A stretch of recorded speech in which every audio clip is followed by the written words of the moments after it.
One of the strange relationships that I addressed in the previous video, you can watch it here, is the Iranian adherence to Erdogan and the Muslim Brotherhood movements in the region, except in Syria, where the Iranian-backed forces fight the MB.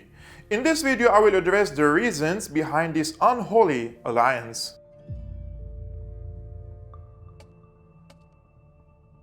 For starters, the Iranian leadership since the Islamic Revolution in 1979 is Islamic Shiite, and the Muslim Brotherhood is a transnational Sunni Islamist organization founded in Egypt by Islamic scholar Hassan al-Banna in 1928. Despite the crackdown, the group is spreading all over the Muslim countries since its foundation, but it remained a fringe group in politics of the Arab world until the Six-Day War in 1967, after Israel managed to defeat several Arab nations, and hence the MB Islamism managed to present itself as a potential alternative to secular Arab nationalism. In 1982, the MB tried to remove Syria's late President Hafez al-Assad through violence and terrorism, but the latter managed to crush the Islamist rebellion. The MB remained a banned group for decades in Arabic states governed by pan-Arab governments and considered a terrorist organization like in Syria.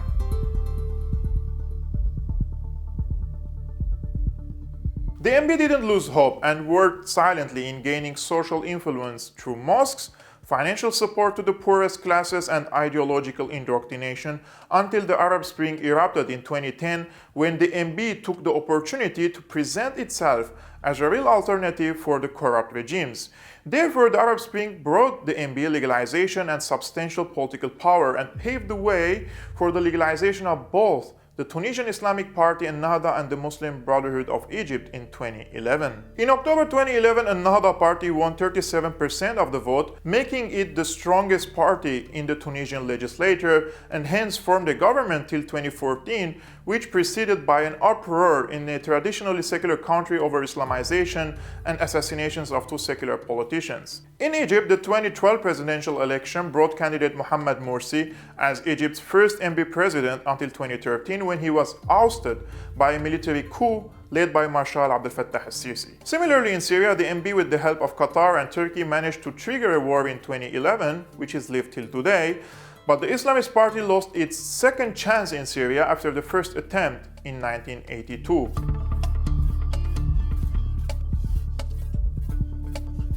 As an observer, I understand why Qatar and Turkey, whose leaders share the same ideology, supporting the MB in the MENA region and abroad. But why is Shiite Iran supporting a group which not only despises Iran and Shiism, but also the popular base of the MB considers the Islamic Shia sect as Khawarij, or deserters from Islam? Ideologically and according to their own literature, there are three significant commonalities: establishing an Islamic state where religious laws, the Sharia, must prevail as a comprehensive governing system for the individual and society; advancing pan-Islamism to try to unify the Islamic Ummah; and hatred of Western imperialism. From the MB side, the attraction of the Iranian Revolution was the inspiration it provided to believe that an Islamist revolution was possible. If Iran, whose ruler, the Shah, was the most powerful in the region and the most closely aligned with the West, could fall to theocrats, then it meant the MB's dream of an Islamic state of their own in places like Egypt was not so far-fetched. The MB also pursued the strategy of attracting the working classes and the leftists, a strategy best explained by the Tunisian MB leader Rashid al-Ghannouchi, who said the language his party gave is to Islamize some leftist social concepts and to accommodate the social conflict within an Islamic context.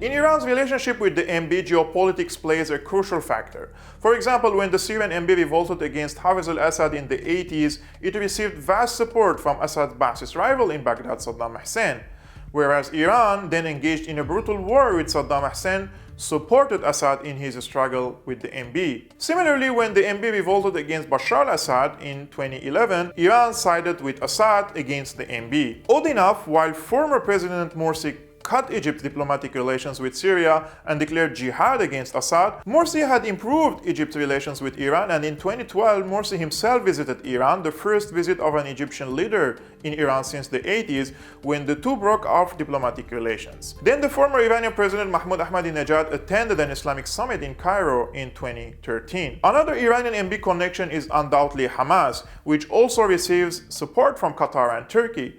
But during the Syrian war, Turkey, Qatar, and Hamas stood against Assad, whereas Iran supported him.